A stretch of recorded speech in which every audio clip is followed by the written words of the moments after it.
Okay, so as the United Australia Party candidate running in the electorate of Aston, people have asked me what I think of the, let's call them, troubles surrounding my political opponent, the former and failed Education Minister, Alan Tudge.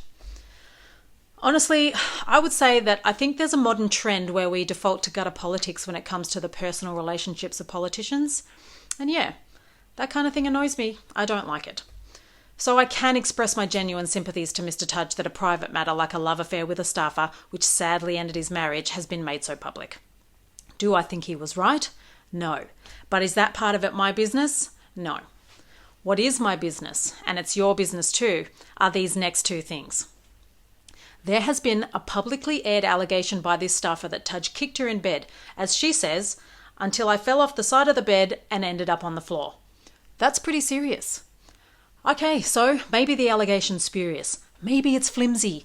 It's definitely he said, she said. But she made a public allegation of assault against her former boss. That's an allegation of a crime.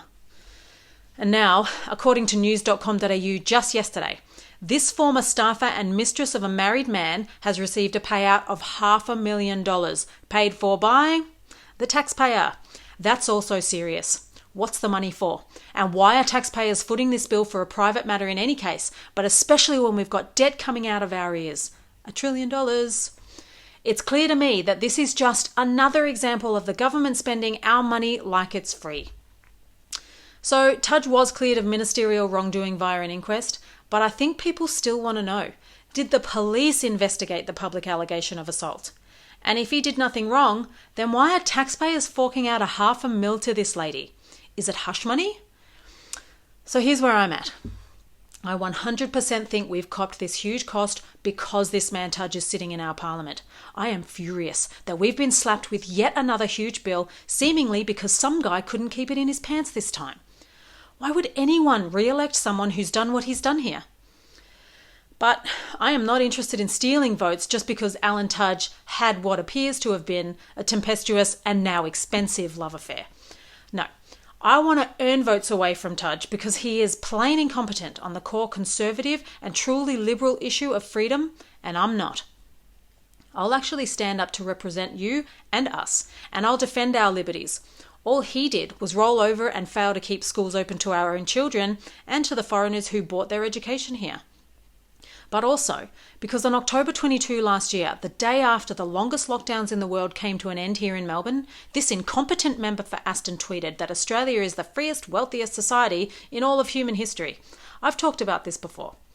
Any Victorian member of federal parliament who makes this claim and pretends to represent people in Daniel Andrews' Victoria is not fit to be in our parliament. This guy obviously sits up in his ivory tower. So this inability to represent us, this blindness to the suffering Victorians have lived through, and this kind of romantic scandal, complete with what looks to be a financial cover-up that smells a lot like Stormy Daniels, is exactly why Tudge has to go.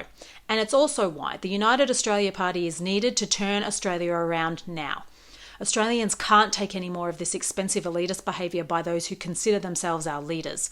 And we've been putting up with it from the Lib Lab governments and their self-serving people inside them for bloody decades.